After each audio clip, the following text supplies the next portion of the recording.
Ketahuan nih, bangunan yang diklaim sebagai Masjid Tiban ternyata candi dari masa Majapahit. Dan ini terbongkar gara-gara Eropa dibakar Perang Napoleon pada tahun 1799 yang berujung munculnya kesaksian penting tentang betapa masifnya perusakan sebuah candi dari masa klasik ketika masyarakat Jawa berganti keyakinan. Candi itu kini dikenal sebagai situs Setono Gedong. Benarkah di antara makam-makam Sunannya ada jejak pedihnya candi yang dihancurkan, dialihfungsikan, bahkan diubah sejarahnya? Oke teman-teman, kita masih di Indonesia, tepatnya di kota Kediri, Jawa Timur. Dan situs yang kita telisik dicatat oleh Raffles di tahun yang sama saat Karel von Drais menemukan Love Machine alias leluhurnya sepeda. Yuk, kita ke sana.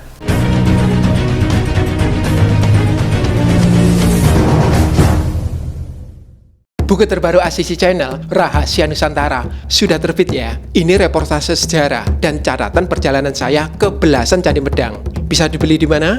Cek komen atau bio. Yang sudah punya, saya tunggu reviewnya. Dan mari kita lanjut.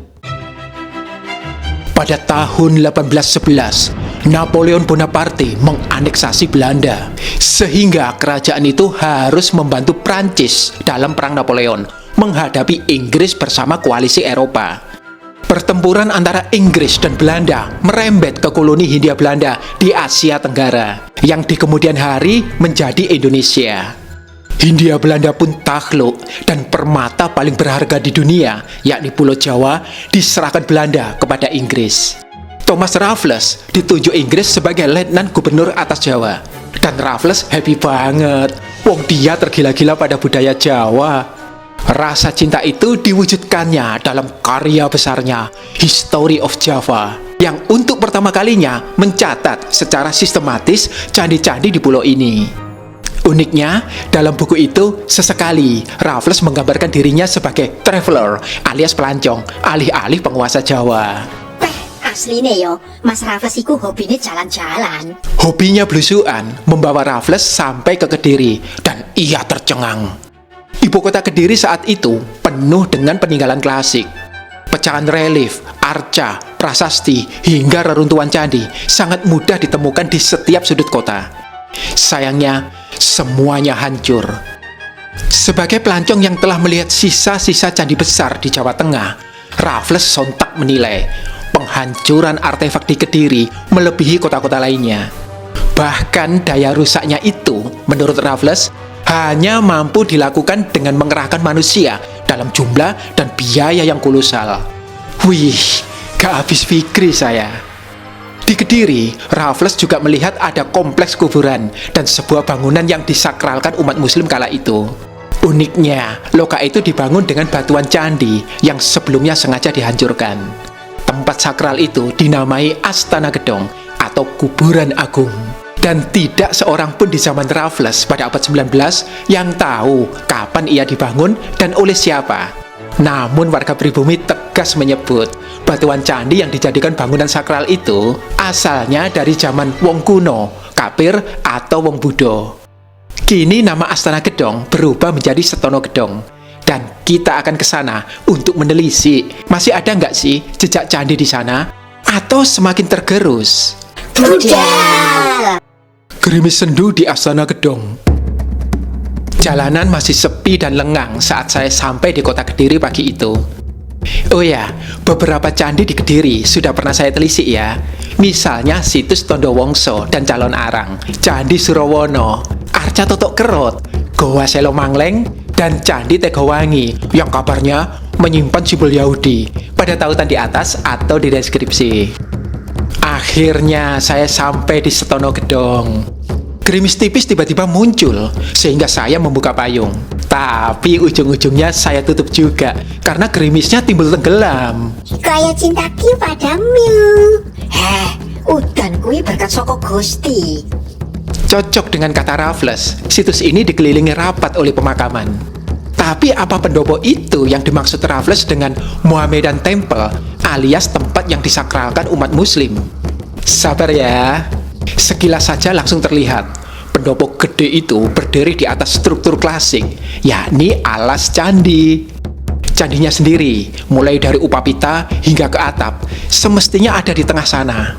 Tapi, simsalabim, berubah jadi pendopo kayu. Yuk, kita cek batu-batu candinya. Lihat, ada beberapa kuncian dan pelipit yang tersisa. Bagian bawahnya masih intak atau terkat utuh. Namun, batu-batu di bagian atas seperti ditumpuk serampangan. Wah, ini ragam hias melati, simbol dari welas asih dan jalan spiritual. Dan ini, Sobat Asisi pasti tahu, ini hiasan tapak dara yang umum dijumpai di candi-candi Majapahit, simbol penolak bala. Ada juga beberapa umpak yang mungil, tapi indah. Wah, ini petunjuk penting nih. Tapi kita naik dulu yuk, ke atas. Tangga di situs Tono Gedong ini kemungkinan disusun orang Jawa Baru, meski batu-batunya diambil dari candi. Karena berdasar foto Belanda antara tahun 1941 hingga 1953, ini cuma sayap samping candi. Lagian, apa ya ada Candi Jatim menghadap utara? Mesti sing nyusun iki udu silpine dhewe. Sabar. Waduh, bagian atas struktur ini sudah dipaving nih. Dan ada artefak yang menonjol. Ternyata ini Padmasana atau singgasana teratai, biasanya untuk lapi atau alas arca. Teratainya bertipe utpala, yakni kelopak setengah terbuka yang melambangkan kesucian dan kemurnian. Menariknya, keempat sisi alasnya dihiasi Garuda dengan berbagai pose. Adanya figur Garuda ini membuat saya menduga, jangan-jangan ini Padmasana untuk arca Wisnu. Terus racone ngendi Mas Asisi? Rasa ditakoki. Jangankan arca dewata, di situs Setono Gedong, arca figur manusia kecil saja, cuma tersisa sebiji, yakni figur pertapa mewah di Setono Gedong. Di sisi timur situs Setono Gedong, sebenarnya ada juga batu-batu candi yang ditumpuk sekenanya. Lihat, ini hiasan tumpal, menandakan dulu bangunan klasik di sini adalah tempat suci. Ada banyak loh hiasan geometrisnya, pasti candi ini raya. Tuh, pelipit Padma bergaya Majapahitan, mirip dengan yang saya jumpai di Candi Tegowangi, Kediri, dan Candi Jawi, Pasuruan. Yakin iki candi Mas? Kompleks makam zaman peralihan yo mirip candi loh. Iya, kaya to makam Sedang Dhuwur, juga makam Ratu Kalinyamat. Awalnya saya curiga begitu, hingga ketemu. Ini bukti kuat bahwa situs Setono Gedong adalah candi. Karena arsitektur Islam mustahil menampilkan seni patung yang menyerupai manusia. Tuh, ada sebiji relief manusia klasik. Biar kepalanya nggak selamat, kayaknya ia bangsawan yang bertapa karena mengenakan keyura atau kelat bahu dan kankana atau gelang. Posisinya duduk bersila, tangannya memegang kuncup teratai dengan gerakan dhyana mudra atau ketenangan dalam meditasi. Wih, tenanan candi iki. Terus bentuknya piye Mas Asisi? Candi Setono Gedong emang agak lain. Dari foto-foto Belanda tahun 50-an, dulu di atas lapik raksasa ini ada struktur yang menyerupai gapura. Tapi apa itu beneran gapura atau sisa pintu masuk ke badan candi agak gak jelas. Tapi kita asumsikan itu gapura ya. Ingat umpak-umpak kecil yang tadi. Kemungkinan di balik gapura itu ada Pratisa Sabha, yakni tempat terbuka untuk arca dewata yang ditudungi atap organik.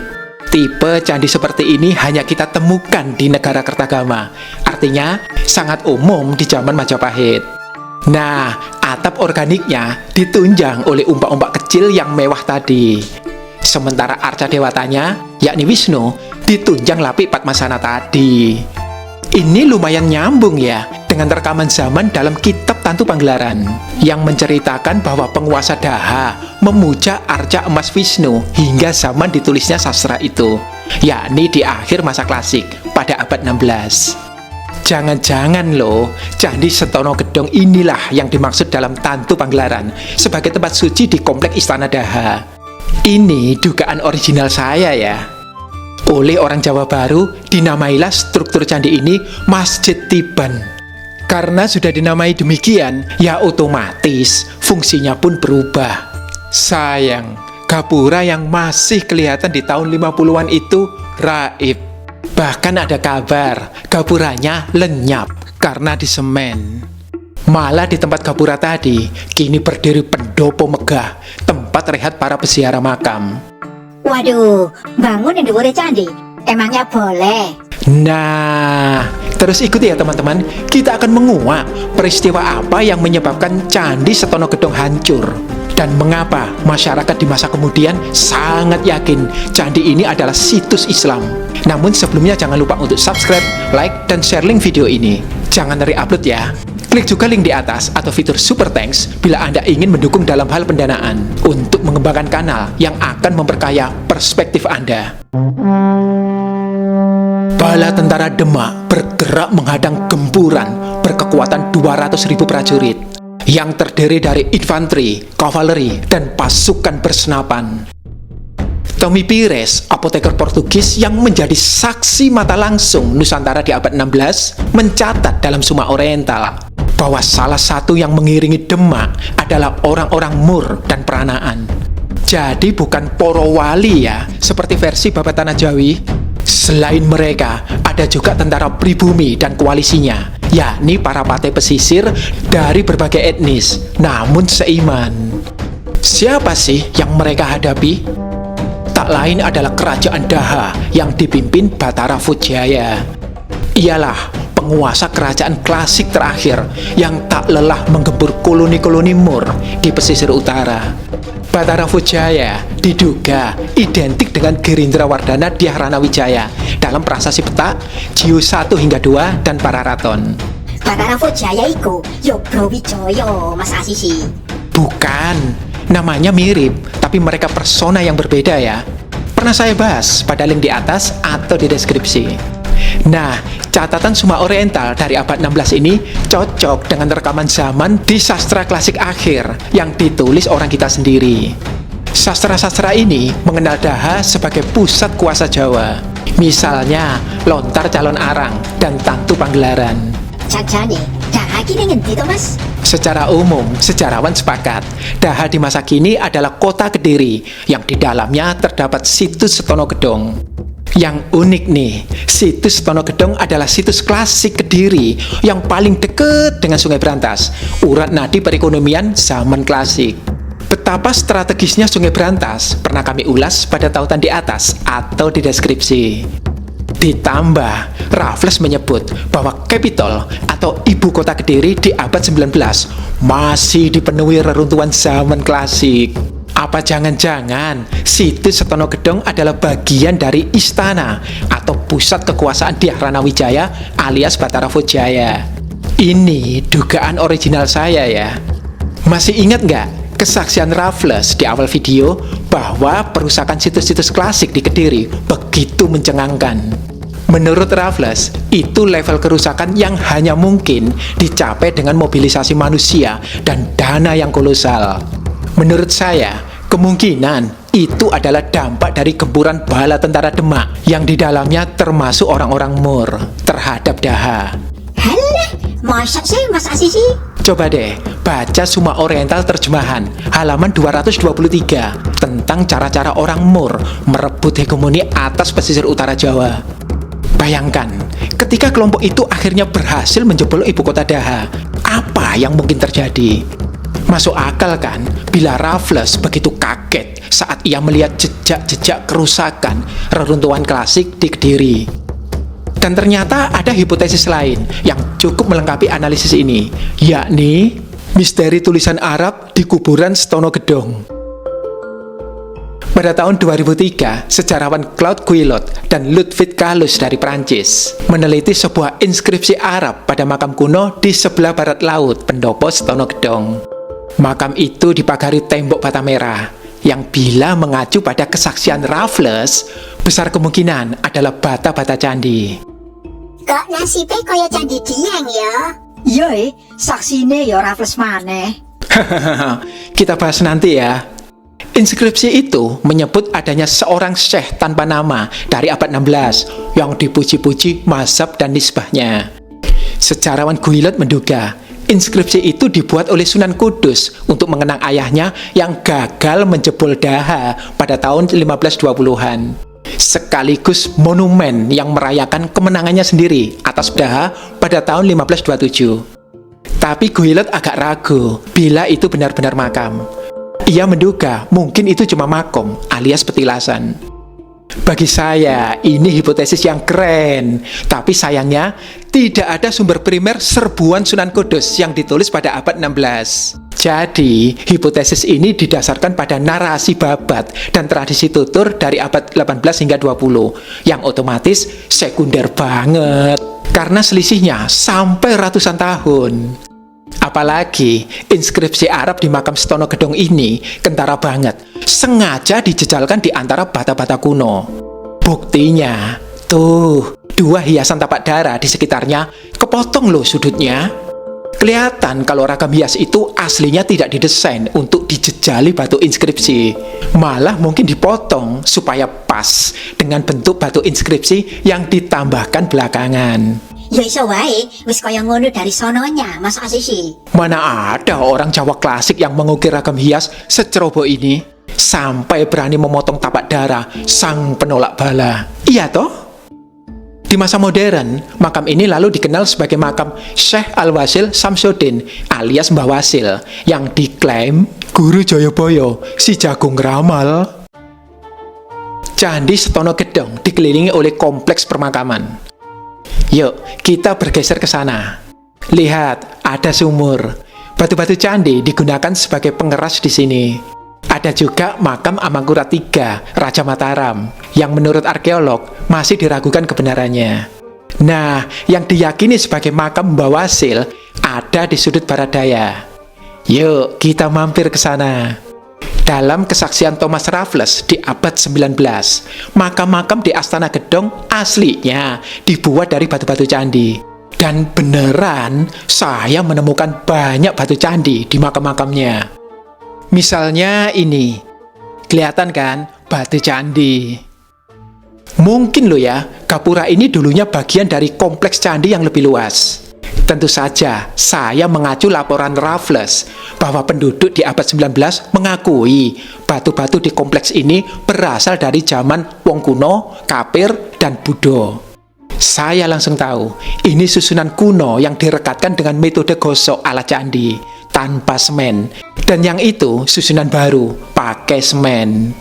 Tuh, ada artefak tapak dara dari Candi Setono Gedong, mirip dengan yang kita lihat di bawah pendopo tadi. Tapi sudah dicat ya, dan diberi tulisan.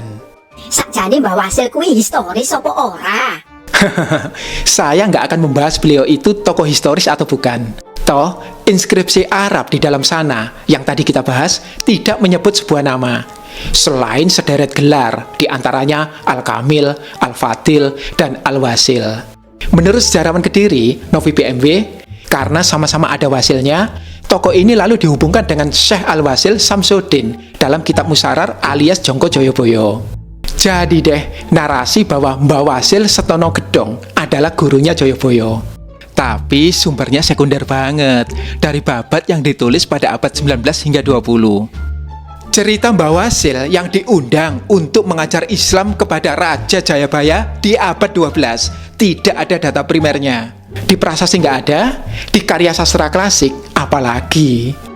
Malah dalam prasasti Hantang dari abad 12 yang diterbitkan Raja Jayabaya sendiri, disebut loh guru sang raja adalah penganut Bhairawa, bukan Mbah Wasil.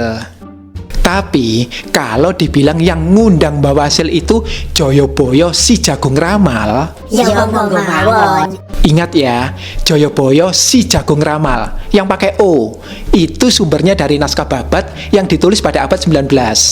Sosoknya beda dengan Sri Maharaja Sang Mapanji Jayabaya Sri Warmeswara atau Prabu Jayabaya yang ada dalam prasasti Hantang dari abad 12. Bedanya apa saja? Saya ulas tuntas pada tautan di atas atau di deskripsi.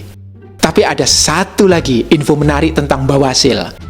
Selama ini beliau diyakini berasal dari Arab, juga Persia. Namun dalam laman resmi Pemkot Kediri, tertanggal 23 Desember 2021, yang masih bisa diakses saat video ini tayang. Ada wacana bahwa Mbah Wasil berasal dari Yaman. Lah dalah, opo-opoan iki? Kok malah dadi rebutan asal-usul kaya ngene? Yang pasti, Asisi tidak akan ikut-ikutan dalam rebutan klaim sejarah semacam itu. Karena misi saya cuma satu, menjaga sejarah masa klasik. Dan kalau kita ngomongin Stono Gedong, ada loh mitos yang jauh lebih ajaib, yakni Masjid Tiban ketika wali urung bangun masjid.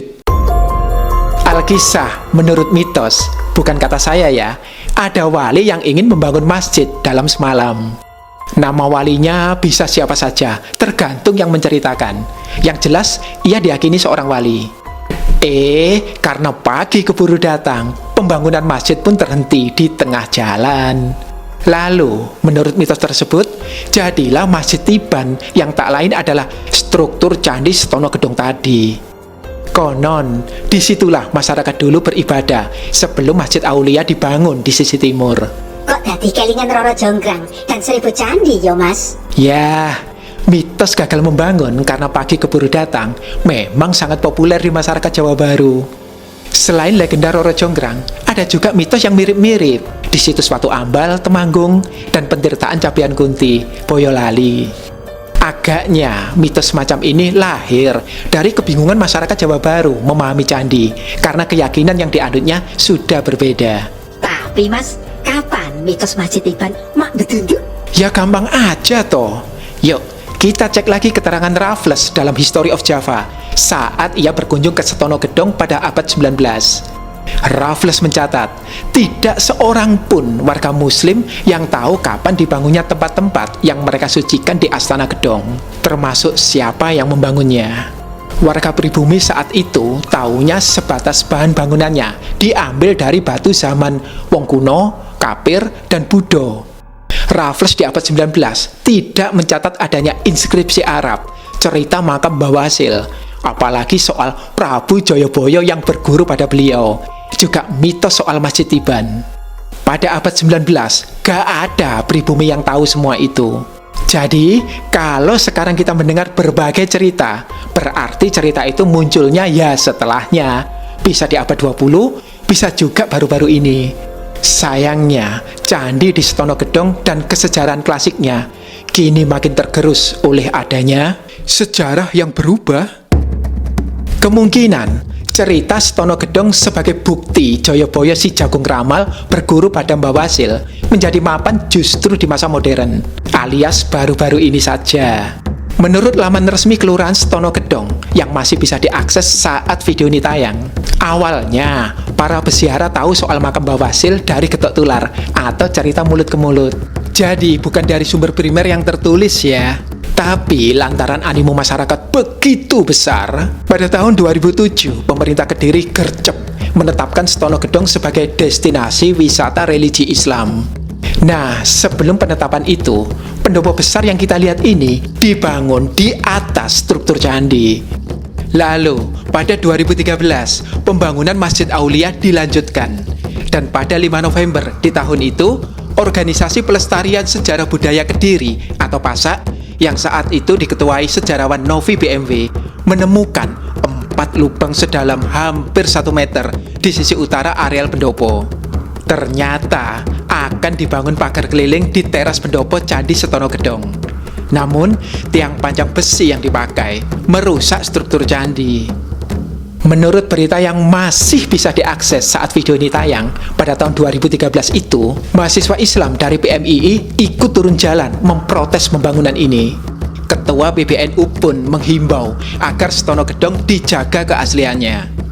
Untungnya, pada 12 November 2013, digelar pertemuan antara pihak Stono Gedong, Polsek Kediri Kota, serta PASAK. Dan pihak pengurus bersedia menghentikan pembuatan pagar, serta mengembalikannya ke kondisi semula. Sayangnya, kini di tahun 2025, giliran kesejarahan Candi Stono Gedong yang nampaknya tersisihkan. Yuk, kita amati. Mulai dari plang masuk, saya nggak melihat kata candi atau situs klasik. Yang ada hanya makam Mbah Wasil. Begitu masuk, wow, Masjid Aulia menjulang megah, nutupi Candi Stono Gedong.